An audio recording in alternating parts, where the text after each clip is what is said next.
Last week, we told you about the U.S. military's new Africa Enlisted Development Strategy.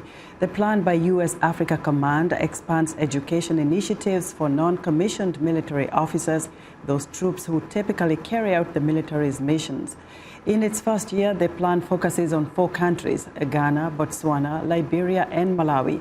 VOA's Pentagon correspondent Carla Babb sat down with Warrant Officer Class 1 George Bisalomu, the Sergeant Major of the Malawi Defense Force, to discuss the importance of the U.S. training there and how one of Africa's safest countries is preparing for future threats.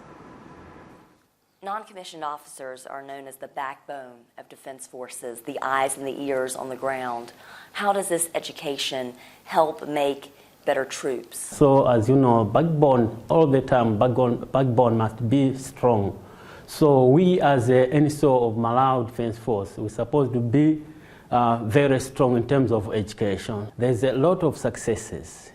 One of the success I can say, I myself, as I am now, I'm a graduate from Sergeant Major's Academy. I was in the first class.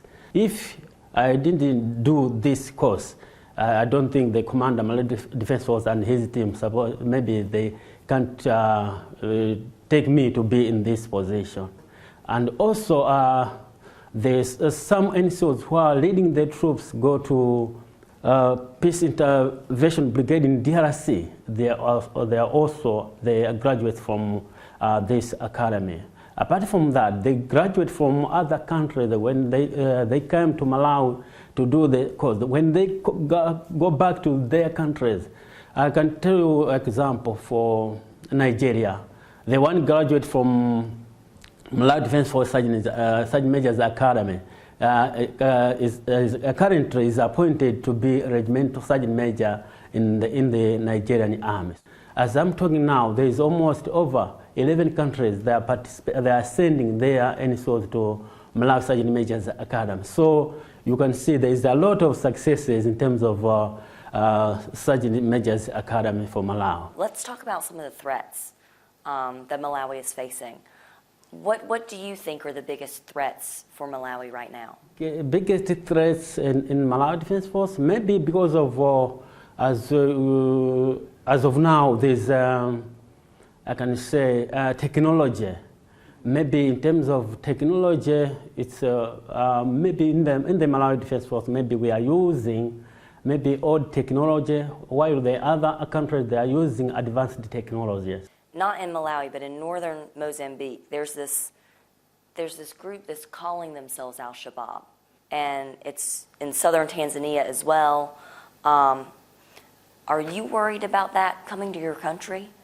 No, because we bordered by Tanzania, Mozambique, Zambia, but in Malawi, we don't have any information about Al-Shabaab.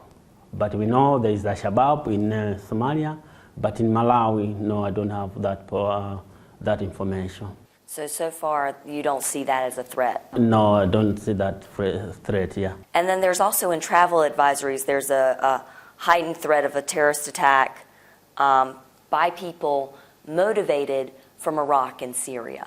How are you preparing for a potential threat from an Islamic extremist group like an Islamic State? Currently, Malawi Defense Force Commander General Griffin Spurpiri is aware of that about the terrorist. As of now, in the Malawi Defense Force, we introduced the anti-terrorist group, which we train them anti-terrorist. We just introduced because the general is aware with what terrorists are doing. In Malawi Defense Force, we are aware of that, and even the commander all the time trying to remind all soldiers in the Malawi Defense Force that we're supposed to be security alert all the time, and he reminded us that all the time must be a security conscious people. So as a soldiers, I myself as a senior enlisted, I also remind my men that all the time they might have at least a security conscience, despite that we don't have modern technologies. Yeah. That was VOA Pentagon correspondent Carla Babb.